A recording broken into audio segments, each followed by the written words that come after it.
গাজা যুদ্ধের মাঝে হামাসের হাতে থাকা জিম্মিদের মুক্তির জন্য কাতারে প্রতিনিধি দল পাঠানোর ঘোষণা দিয়েছে ইসরায়েল। এরই মধ্যে মুক্তি পেয়েছেন এক মার্কিন ইসরায়েলি নাগরিক। তবে গাজায় ইসরায়েলি হামলা অব্যাহত রয়েছে। গত 24 ঘন্টায় ইসরায়েলি বাহিনীর বোমা হামলায় খান ইউনুস সহ বিভিন্ন এলাকায় নিহত হয়েছেন অন্তত 33 জন ফিলিস্তিনি, আহত হয়েছেন আরও 94 জন। মানবিক সহায়তা আটকে থাকায় দুর্বিষহ হয়ে উঠেছে ফিলিস্তিনিদের জীবন। খাদ্য, পানি ও ওষুধের সংকটে বিপর্যস্ত গোটা উপত্যকা।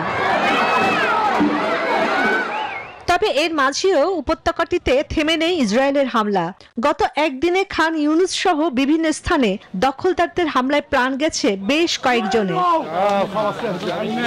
এরই মাঝে গড়ে উঠেছে আন্তর্জাতিক কূটনৈতিক তৎপরতা। সোমবার হামাস মুক্তি দিয়েছেন ইসরায়েলি মার্কিন নাগরিক ইডান আলেকজান্ডারকে। যুদ্ধবিরতির সম্ভাব্য আলোচনার অংশ হিসেবেই এই পদক্ষেপ, এমনটাই জানিয়েছে গোষ্ঠীটি। তারা বলছে এটি সদিচ্ছার বার্তা, যার মাধ্যমে মানবিক সাহায্যের পথ খোলা সহজ হবে। ইডান আলেকজান্ডারের মুক্তির পর প্রেসিডেন্ট ডোনাল্ড ট্রাম্পকে ধন্যবাদ জানান ইসরায়েলের প্রধানমন্ত্রী বেনিয়ামিন নেতানিয়াহু।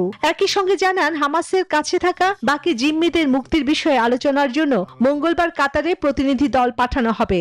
তবে হুঁশিয়ারি দিয়ে তিনি বলেন, আরও বান্ডেল থাকলে প্রতি সেনমানিতে টাকা বাঁচবে। বিকাশ সেনমানি বান্ডেল কিনে জিতুন প্রতি লেনদেনে। না ছাড়লে গাজায় হামলা চলবে।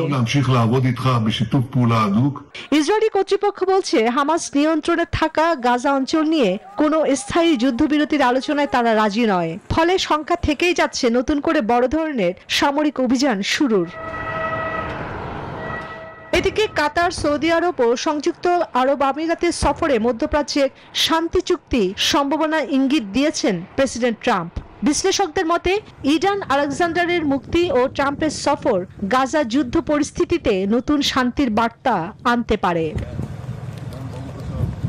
চন্দ্রানী চন্দ্রা, নিউজ 24।